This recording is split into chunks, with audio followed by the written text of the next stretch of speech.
Latrice Johnson, who plays Black Lady Goddess. And last but not least, we want to have Michael Oleyede, who is Franco in the project.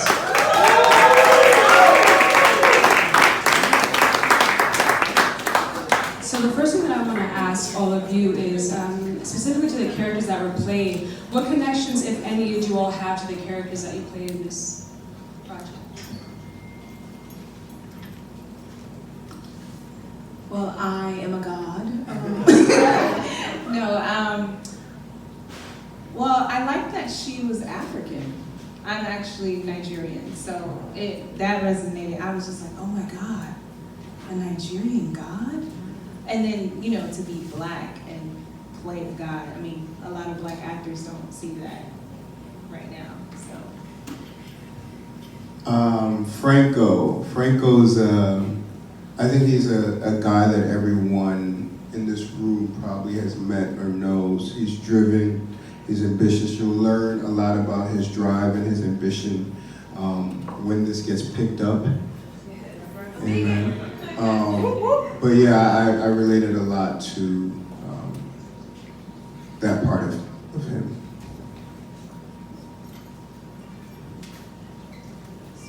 Something that all of you guys can answer. Why do you think it's important for Black people to tell sci-fi stories as well as speculative fiction stories? So I know for me, Afrofuturism is a genre I like to create art in because it's the only time I feel like we're seeing Black people on screen that's not connected to Black people's lives post-colonization. So it allows me to kind of re-envision a future where stigmas are no longer connected to the Black identity, where Black people could be as royal as they want to be, as godly as they want to be, without the limitations of our everyday experiences. So yeah, I think it just gives me a lot of freedom. I think it's extremely empowering, and as art activists also, it allows us to kind of plug our social agendas in and be able to still provide an entertaining piece of artwork for people. So yeah, that's the type of stuff I'm trying to do, like fantasy genre, create Black Westworld, stuff like The Watchmen. Like that's the type of work that we want to do in the future. So yeah, that's why.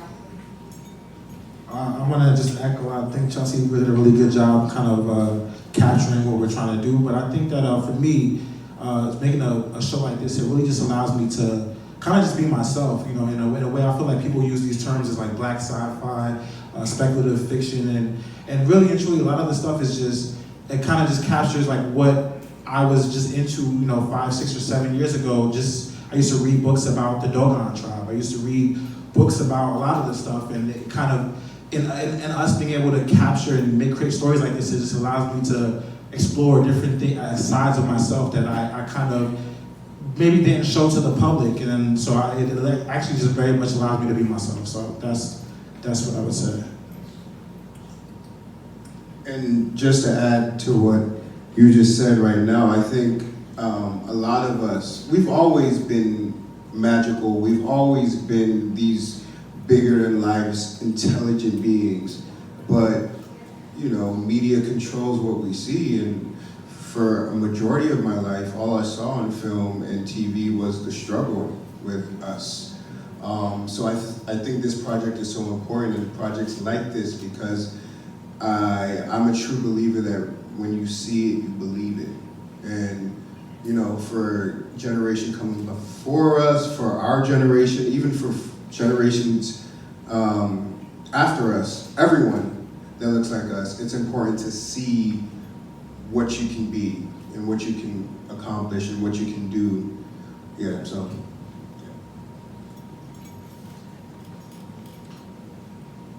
Thank you. So it's an interesting point that you brought up as far as seeing ourselves in these stories. And I think what's so important about this is that oftentimes when we think of sci-fi, those stories that do get told do not have us in them. So to kind of touch base on that in terms of Afrofuturism, how do you think sci-fi can help Black people reimagine what our future should and could look like?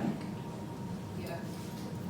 Well, I know something that's been a through line in the work that my brother and I do in general is we want to kind of create our own Black mythology. So our first project, Oregano in Search of Self, dealt with Orishas and Black spirituality, and this was kind of the next, evolution of that exploration.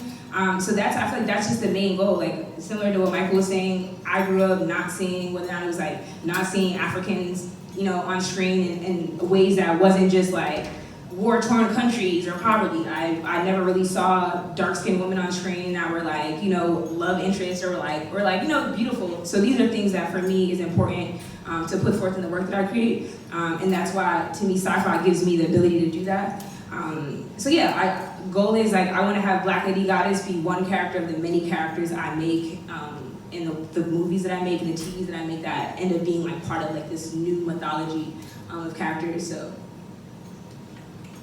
Yeah, and I think specifically for this project, in terms of like, you know, reparations, I feel like this is the first project that I know of, and somebody can tell me if I'm wrong, but it's the first project that kind of shows what the world will look like after Black people receive reparations. I've never really seen anything on TV specifically, but even in terms of films that have explored this topic.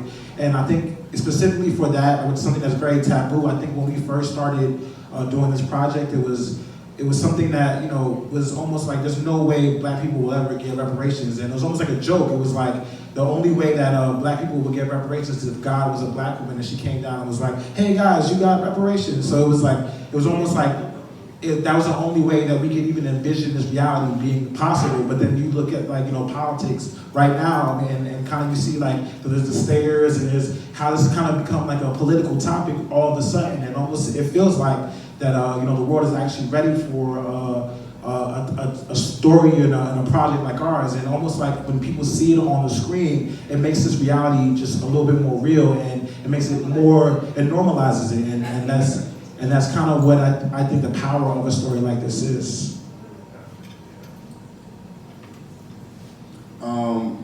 Well, in regards to like, you said something about the white gaze, I think. Yeah, so what you said was, oftentimes when we see movies that are science fiction, Right. usually don't have Black people in them. Right. So in terms of Afrofuturism, what do you think about this idea of us being able to reimagine our own future, what it could be or should be? I think it's exciting because there's no, you know, when you're making films about the past or even the present, people can argue that that's not true, that didn't happen. Now when you're making films about what the future can be, no one can argue with what you write on the paper, what you shoot on the screen. So I think it just gives us more room to be who we are already in just different forms. It's exciting, yeah. This like line is really So you mentioned something, Iman, earlier about being inspired by the Dogon tribe, and in the short that we see here, we see lots of influences of just African dress and jewelry and things like that. So what I wanted to ask specifically for the actors, and you guys can answer as well, is what did you think about the African influence that you see visually in this film, and how important it is for us to have like accurate representations of just African culture in this film? I think it's the most beautiful thing in the world, because I was that African child who got picked on, African booty scratcher and everything. So when I was asked to be a part of the project and then I showed up to set, I don't think I fully knew what I was getting into. And then when I saw all the tribal things, you know, the face paint and the clothing and the drummers, I was just like, oh my God, is the world ready for this? You know, because I wasn't ready. But it's such a powerful thing, and it allows Black Americans to see that they come from royalty. You know, their roots stem from strong and royal people. You know, London isn't the only place that has kings and queens. So. I think I think it was a beautiful nod to the history of, you know, just how we carry ourselves, you know. And it's cool to see that in the future that's still respected, and there's a twist on it. I mean, like, Artrice is here right now. That has been here for hundreds and hundreds and hundreds of years, and I think history just repeats itself. I think history repeats itself, and it's beautiful to see how that can be imagined 50 to 100 to 200 years from now.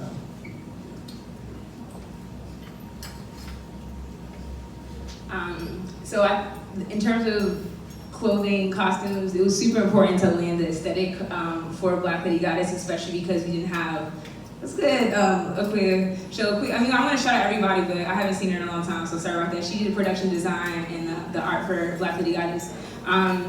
But the aesthetic was extremely important because we didn't have money to, tear down buildings and build it back up to be futuristic. So it was like the clothing and how people look has to be on point because that was our, like, in addition to VFX, like our big selling point.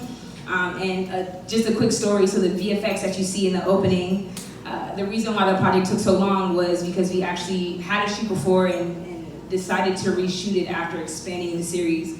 So we ended up spending a lot of money on VFX to make it look as good as it can be because, Black Panther is out. People are going to be comparing Afrofuturistic narratives to that. That's the kind of the level of, it doesn't look like Black Panther, or it doesn't, oh nah. So we wanted to look good. So we had to allocate most of our funds, if not all of them, for the VFX scene to VFX, which allowed me to create a lot of the costumes in the opening scene.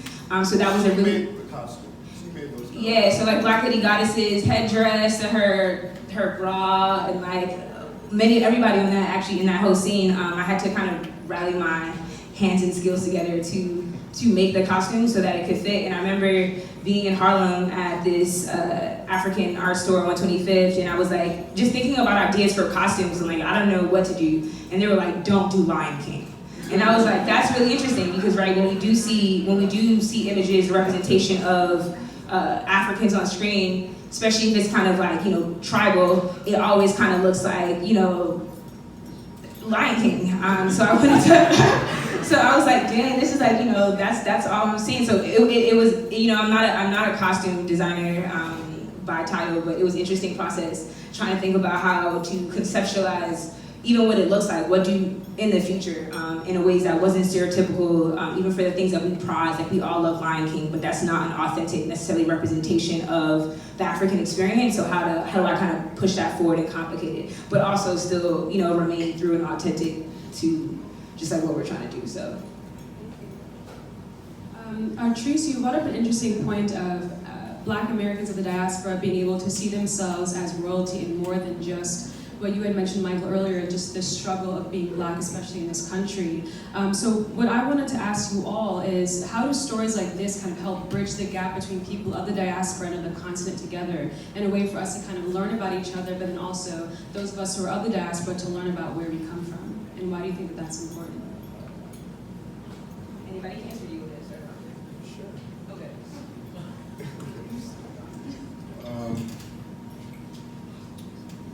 In this, I've had the privilege of seeing a lot of this project and obviously being a part of it. So I know just from reading the script, there's so many moments where, there's some African characters and there's some, characters that are from America, and they are able to have conversations about just where they come from and why they believe what they believe. And I think what this project does is it shows the importance of conversation. And I think that's how we as a people are going to be able to like hear each other and see each other. So like through conversations is something. Not to beat this reparations thing over people's head, but I think that's kind of what makes the diaspora in the film, is basically that, that's one thing that, affects all Black people regardless. I mean, I believe because I know people talk about, but it's actually very complicated because people will say that it only should be for slavery, but for me, I believe it should be for colonialism, it should be for everything. So I think that's what kind of connects it all, is that it connects also we're bringing in, traditional African stories about the Dogon tribe and connecting that to the struggle of reparations. So I think that at that intersection is what I think, kind of bridges the divide, if there is any, and kind of unites us in a common struggle, not even struggle, because a common hope for the future, you know what I'm saying? So that's how I see it's all interconnected. So in writing the protagonist character, her name is Ifeoma, that's my middle name. So she's a first generation Nigerian, and that's my experience. I'm Nigerian and Guyanese, so in general, the work that we do is trying to link both the Caribbean communities, our American Black communities, Black and brown everybody communities, and then also our African communities. So having a first generation protagonist kind of navigate through the world, that was the first time I've ever seen that in screen, because most times, I don't really see first generation experiences on screen. But even also her best friend in the film, who's played by Darlene, she's here. I'm gonna introduce everybody up to the front. But she was a Ghanaian international student who has lots of money. And that was important for me because I remember being at NYU and my roommates were Nigerian international students, and they had so much money, like more money than I've ever imagined. I'm like, whoa, you guys are loaded. But sometimes people don't, people have very, backward stigmas of even just like how much money people in Africa have, So it was important for me to have, a best friend or these characters that's like, Ifoma is the first generation, grew up in the hood, grew up in North New Jersey, and her best friend, they go to NYU together, and her best friend is a rich international student from Ghana. So again, kind of showcasing different characters and how they can, they have similarities despite the fact that they come from different backgrounds, which is, to me, a lot about how we can start to bridge diasporic solidarity amongst all of us. So this question is for Artrice. What was it like for you to play Black Lady Goddess? And because I know in the beginning you mentioned your relationship to her, but I just want to know, what was it like for you to play this goddess and what that was like for you?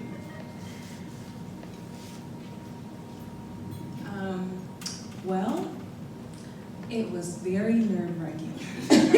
I got, before I came to set, when I first auditioned, I was like, I don't know how to play a god. Because, like I said, African-American actors do not get roles like that. So I was like, a god? How am I do that? But when I sat, I was just like, this person is big. This person runs deep. And, the only person that I know who's like that is my mother. So I based her off of my mom. And then I went from there. And then when I got to set, I was like, ooh, this is a little bit more bigger than my mom. Like this person is really running-ish. And so it made me kind of nervous, but in the process, I was very grateful because I have watched sci-fi my whole life, and I've never seen characters like that for Black people. And I was just like, wow, a god is Black? And I posted it on Facebook one time actually, and somebody was just like, well, God is not Black, and just having this opportunity and having this, that's why we need this show, because it's gonna make people have conversations and question like, but what color is God?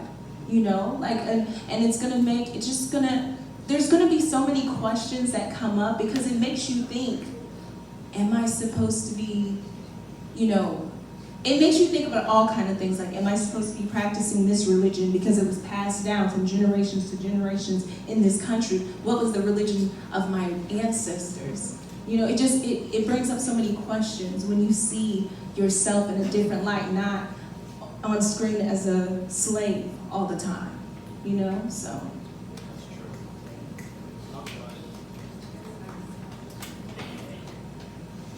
So another question I wanted to ask you, and I think you guys kind of each touched base on this a bit, but why do you think it's important for this project in particular to reach the masses?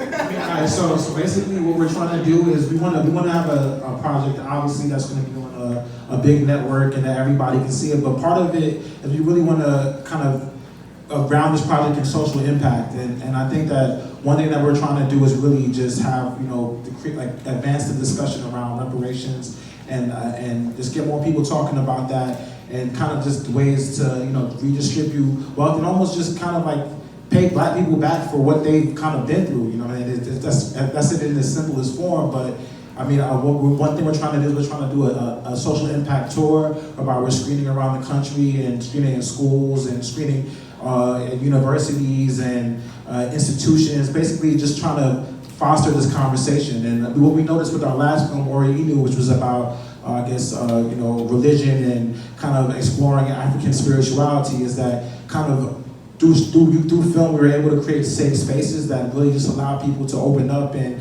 kind of deal with things that they wouldn't talk about publicly. And that's what we kind of want to do with this project as well. So that's the main thing that it's really the social impact of this, of also just even the social impact of seeing a God as a black woman. I think that is, especially within the film industry, that, you know, black women have not really been able to, you know, kind of exist in their true, you know, their true power, in their true power and their true grace. I think that this project, even just within Hollywood, if it actually is able to get picked up, which it will, then, you know, then yeah. So yeah, I want to pass the mic.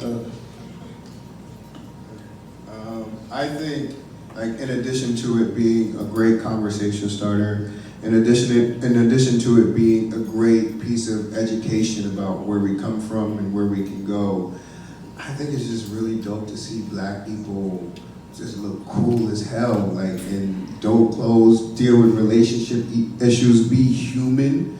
Yeah, I want to show that has great production value and beautiful black people living beautiful black lives. And to piggyback off what he said, I would like people to see us not struggling, not being a slave all the time, you know, because that we can win Oscars and not be slaves. So thank you so much for answering these questions for me. And now I want to open it up to the floor. So if anyone has any questions for any of the actors, the director, and the producer, yeah, we can take like 2 questions. Does anyone have any questions? What do you guys feel was the biggest struggle putting this project together?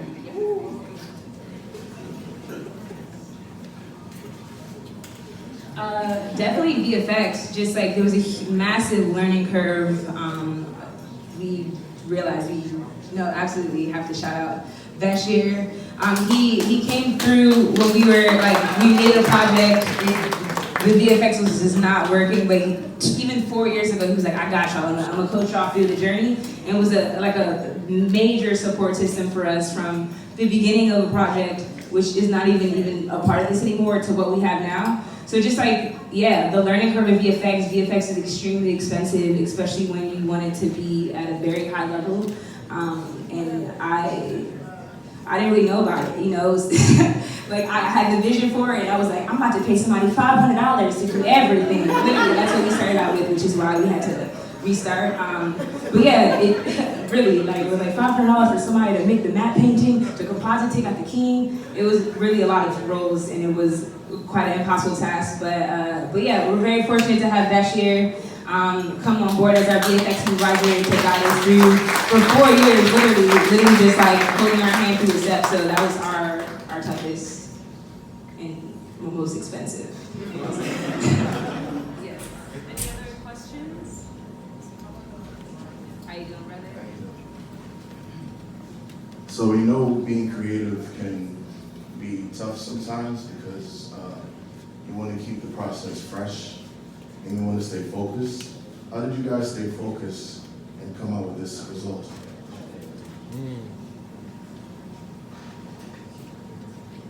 Yeah, I mean, I think I'm really fortunate just to have to work with my family. That there definitely were times through the process where, you know, I was traveling. I was like, I'm in Senegal. I'm out here. I'm in the world. And my brother's like, what are you doing, Chelsea? You need to focus. Get your head in the game. And I'm like, yo, F this project. You know, it's stressing me out. Honestly, there were definitely times where I was just over the process because of how difficult the VFX was giving us, or just how difficult it was. So yeah, 4 years is a long time to be able to stay committed to any type of artistic passion. But that's why it's important to have a team of people around you that see the vision, see the potential for it as much as you do, so that when there's times where you're kind of burnt out or you can't give everything to the project, that you can have people still kind of be your cheerleader to root you on, and to also be like, you know what, I'm gonna give you a 2-second break and I'm gonna take over real quick. And then, you know, so yeah, I'm just fortunate to have my mom, my brother, to, you know, they're like 24/7 part of the team, you know, so that's really the only way we were able to get through this for 4 years. But I want to go back to the vibe. I just want everybody who is here, who's a part of the project in any capacity, to come up to the front.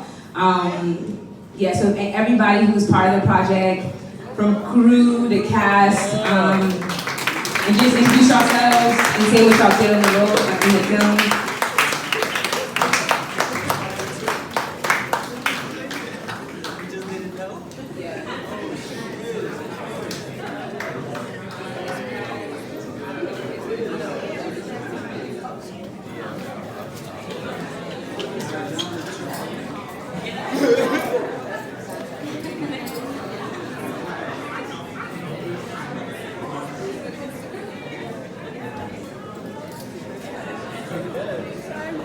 So I just want to say that I'm really grateful for everybody who worked on the project. It was more than 4 days. It was 4 days of most of the shooting, but I feel like throughout the time of us filming, we all became a family. And also for me, it's very important to have a diverse crew of people working together. So yeah, it was just awesome being able to work with so many different talented individuals. So I just want to give them a shout out and for y'all to introduce yourselves and for us to all give them a round of applause as well. Thank you guys. My name is Moses. I was one of the associate producers. Definitely one of the best projects I've ever worked on. Thank you. Hi, my name is Andre Ozine. I'm one of the actors. I helped, I guess, one of the main lead was trying to get signatures, and I was just telling her basically she needs a miracle. This isn't gonna happen. This is not realistic. And she basically pushed through and kind of was like, all right, this is gonna happen one way or another. Thank you. Hello, my name is Akuya Shabaka. I was one of the production designers on the project, and I'm just really happy for you guys. Hi, I'm Cora Dankadwani. I play the reporter. When I got the script, I realized it was about social justice and reparations was sort of in the national conversation at that time when we were shooting, actually. So it gave me an opportunity to research, and I found out so much about this topic. Your brother is probably loving this right now, reparations. But, how it's connected to HBCUs and poverty in poorest places in the country, and voting, politics, and education, and it just has so much to do with who's in power, who runs this country, and just our historical background for the last, since at least for the last how many years, and going well past, well before that as well. So thank you for including me in this project. Hey, what's up, y'all? I'm Jason. I was a production assistant, and I was also cast as an extra. And I'm definitely excited just for everybody that's here to see what Chelsea put together. And I'm happy to be with my boy Izzy, my boy Mo, and Tash, and everybody else too. So, work.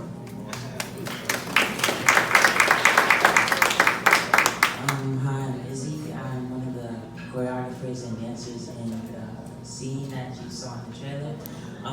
Chelsea asked me to be a part of this project.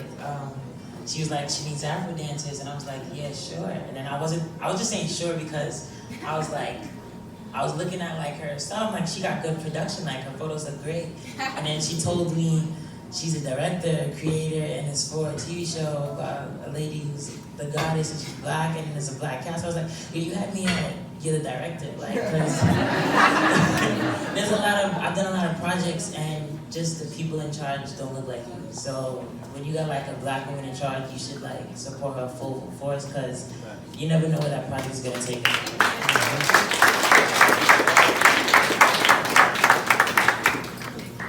Hi, my name is Ambraya. I played a waiter in the scene where you saw Ifoma with the nice effects using her face to pay for an order. I also was a casting assistant, so I casted some of the actors here, the extras. I was in on the auditions, line with everyone. And I've been friends with Chelsea for years. It's just amazing to see, when she has a vision and her execute the vision from, writing it to actually talking about it and then actually doing the whole production, being a part of production and finally seeing it. So I'm just super proud of her and I know it's gonna be bomb. Thank you to everybody.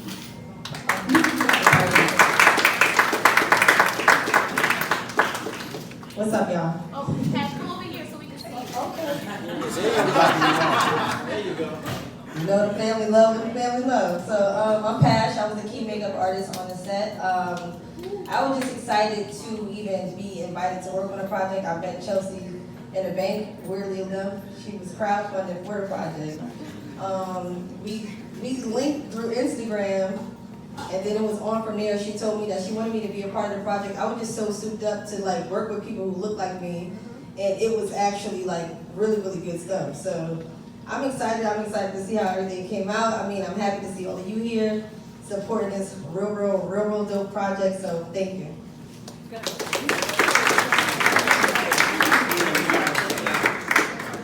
Hi everyone, my name is Darlin. I play Ifeoma's best friend. I am the wealthy Ghanaian exchange student, and I love this role because growing up, I came from Ghana when I was 8 years old, and I noticed how different our lifestyles were with, you know, African Americans, and the fact that I could never really connect that well until I took a look at myself and I knew that they were from the same place I'm from. I mean, like, we are not different. So the fact that I could play this African American's best friend and we have such different lifestyles and everything just like connected, like we are the same. So thank you for letting me be a part of this project, and I hope it goes amazing places.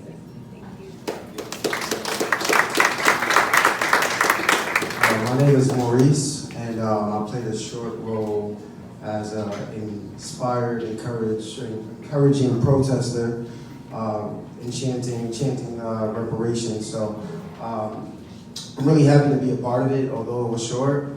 I felt empowered to be working with some amazing people. And Chelsea, we went to NYU, and to see her growth and her dedication towards this film is amazing. And I'm inspired, and I'm looking forward for the future. My name is Bashir. I was a VFX supervisor on the project. When they first approached me and showed me some early footage, I was like, God's a black woman. I'm like, okay, let's do this. Yeah. I mean, great team. You guys did a great job, and I was happy to be part of it. Ironically, I was brought in for a single scene to do the sound recordings. It was for the reshoot of the thing. So I'm Thomas Staples. I was a sound recordist and audio mixer for the VFX scene. And I met Chelsea on another project. We knew nothing about each other. And our energy just connected. So she called me, I don't know, 2-3 weeks after that project. She's like, hey, I'm doing a reshoot. Can you come? I was like, all right, send me something. And she sent me a link. I think I watched 2 seconds, and I was like, I'm here. So yeah, I mean, congratulations, first and foremost, for completing the project. You know, I've been in the industry for a long time, so getting to the end is always good. And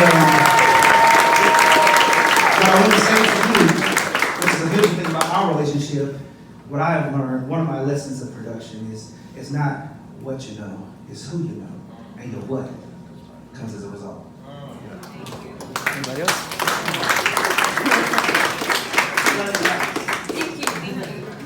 So I'm just going to screen it one more time just in case anybody came in late. And then we're going to have a performance by Proda from High Class Hoodlums. He has a song in the film, which is one of my favorite songs. I remember when he dropped it on Instagram, I was like, yo, this is like some civil rights trap music. So I had to, that's how I felt about it. I was like, so he's going to perform that song. But we're just going to screen the trailer one more time just in case anybody missed it, and then we're going to go into Proda's performance. Thank you, everybody.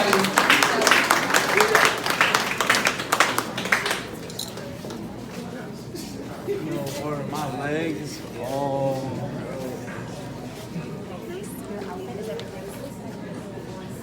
No, it's okay. You're everything. I'm like, there's this beautiful woman. I was like, I was like, there's the pretty girl. My best friends are there, and I was like, who is this woman right here? Like, I need to know her. That's not from when I watched you on there. I was like,